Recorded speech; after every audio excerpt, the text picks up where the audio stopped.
বাচ্চা সবার সাথে ঠিক করে মিশে উঠতে পারছে না।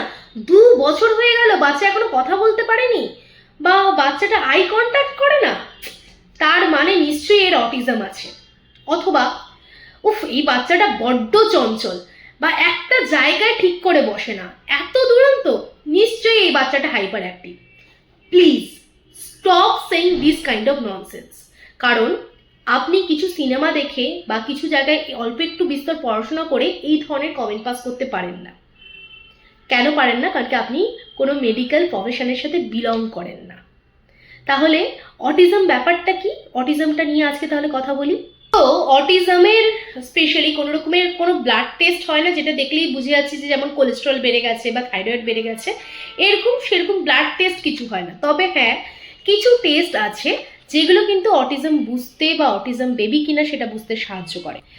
যেমন হচ্ছে ADUS2, SRS, ADIR, এই ধরনের কিছু টেস্ট রয়েছে যেখান থেকে মোটামুটি বোঝা যেতে পারে বা আন্দাজ করা যেতে পারে বাচ্চার অটিজম আছে কিনা।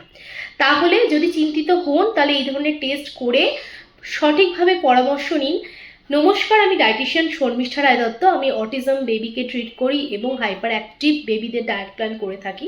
আমি আজকে অটিজম নিয়ে কথা বলি। অটিজমের ক্ষেত্রে কোনো স্পেশাল কোনো ডায়েটারি গাইডলাইন্স হয় না, তবে আমি যেটা সাজেস্ট করি সেটা হচ্ছে বিভিন্ন ধরনের ওমেগা-3, ওমেগা-6 যুক্ত খাবার দাবার খাওয়ান, প্রোবায়োটিক্স অবশ্যই রাখবেন, বিভিন্ন রকমের plenty of fruits, high fibre যুক্ত খাবার দাবার, এগুলোকে অবশ্যই ডায়েটে ইনক্লুড করুন।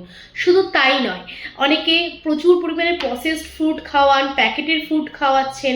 সুগার তো নৈব একদমই চলবে না। গ্লুটেন আমি বলি অনেক সময় রেস্ট্রিক্টেড করি গ্লুটেন ফ্রি ডায়েটের জন্য, ময়দা একদমই চলবে না। তো এই ধরনের কিছু রেস্ট্রিকশন থাকে যেটা কিনা বাচ্চাদের কগনিটিভ হেলথ এবং ব্রেন ডেভেলপমেন্টে সাহায্য করে। সো আমি অটিজমের ডায়েট বলতে এগুলোই বুঝি যেটা বাচ্চাদের বিভিন্ন ডেভেলপমেন্টগুলোকে হেল্প করবে, তাদের বিল্ড করতে, তাদের গ্রোথটাকে মেনটেন করতে।